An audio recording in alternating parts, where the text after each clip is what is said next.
Hello, and welcome to Alien Implants. This topic was suggested by one of my longtime viewers known as German Shepherd. Honestly, when it was mentioned to me, I was really shocked I hadn't thought of doing a video on this topic before. When it comes to extraterrestrials, people tend to fall into one of three distinct categories. The first is that aliens exist and have been to our planet or are still here. The second is that they don't exist at all. This includes those who see it as a psychological coping mechanism. The third category is aliens are real but haven't visited us. The people who accept the third option feels that aliens are much like ourselves, where we have a thriving population but are unable to leave our solar system. Obviously, this video is about people who have been contacted by beings outside of our world and return to find extra things on their person. I will try to be as in-depth as possible, but this topic isn't exactly lush in evidence, or people just don't talk about it. So at this point, you may be asking yourself, what exactly are alien implants? This is frequently a phenomenon where normal people who claim to have had contact with UFOs suddenly and inexplicably find objects lodged into their bodies. Most notably, a high percentage of people that experience such a plight have never had surgery before, and it is with a great regularity that they are on the left side of their body. While many are perplexed as to what these objects actually do, there are a few theories that have been deduced that I'll get to later on. The idea of being implanted isn't a new thing, as the first known case can be traced back to 1938. A ufologist named John Robinson was on the Long John Nebel radio show in 1957, where he relayed a story about his neighbor claiming to have been abducted and kept calm by tiny microphones being placed behind his ears. In 1967, Betty Andreasson claimed to have been abducted, where she had an object medically inserted into her nasal cavities. In her story, she said that the aliens were capable of, and did, paralyze her entire family in order to insert the object into her head.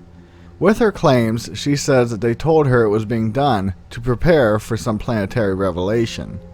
Her case was studied in depth by MUFON, who took a decade to review everything, but later revealed that Betty was either a very accomplished liar, or that she had actually been through everything she reported. In 1983, Dorothy Wallace made a report that she had a similar procedure done to her as Miss Andreasson. There are many more cases, but quite a few wish to remain anonymous.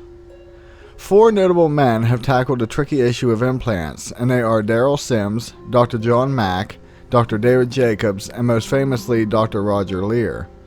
Dr. Mack was a psychologist and a Pulitzer Prize-winning biographer on his studies involved around alien abduction. Dr. Jacobs is a professor of history who has devoted most of his life to the study of alien abductions, as well as the procedures of implantation. Daryl Sims is a hypnoanesthesiologist who claims to have been abducted from the age of 2 up until he was 17. Mr. Sims entered his field to try to make sense of what happened to him, and was the first to really gather evidence of implants via X-rays. Dr. Leir was a pediatric surgeon who during his lifetime claimed to have performed dozens of surgeries to remove implants. Dr. Leir started his career as a skeptic and fell in line with those who believed we were alone in the universe. Things changed for him when he met Daryl Sims, armed with all his X-rays, with the simple request of, would he be willing to perform a surgery to remove an object. His first procedure was in August of 1995, and he continued his work free of charge until his death in 2014. With the procedures, a lot of information was gained about what these things were. Of course, there were some normal things such as glass or debris from a fall, but the actual genuine implants left more questions than answers. They came in a variety of shapes, from round, triangular, spiral, or even just a wire. What was more odd was that all of them were contained under the skin in a material similar to keratin, which our fingernails are made from. This cocoon or biological material somehow prevented the tissue from rejecting the material or becoming infected. Some claim that the outer cocoon was so hard that a surgical scalpel couldn't cut into it.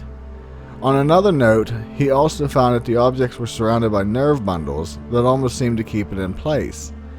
During surgery, on a few occasions, Dr. Leir claimed the object would appear to move as if it was resistant to being removed. Once the implants were taken out of the body, it was noted that they glowed green under black light. When the objects were observed under electron microscope, it was noted that they didn't seem naturally made, but did have skin tissue almost growing into the metallic surface as if they had begun to fuse itself with the human body. When tested, some came back containing 11 different elements. An interesting note is that the metallurgy lab at Los Alamos National Laboratories in New Mexico was sent an implant with no knowledge of what it was, and concluded it must have been from a meteor since the metallic isotopes weren't found on Earth. A similar sample was sent to the University of California at San Diego, who concluded that the isotopes were again extraterrestrial.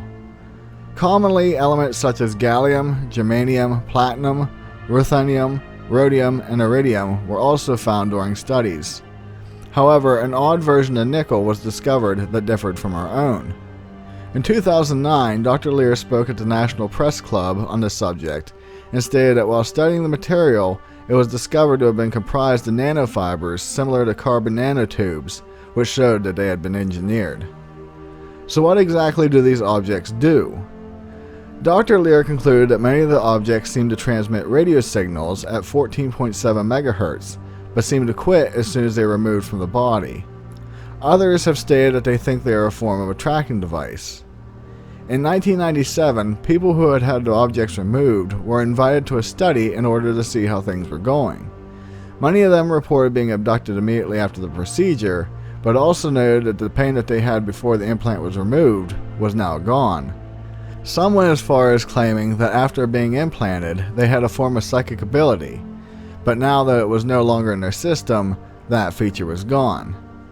I can't talk about this topic without at least touching on the fact that many people theorize that the military plays a part in these cases, whether it be our own abducting our own, black projects, or even deals made with aliens for people being allowed to be experimented on for the sake of peace or technology are quite prevalent in this field.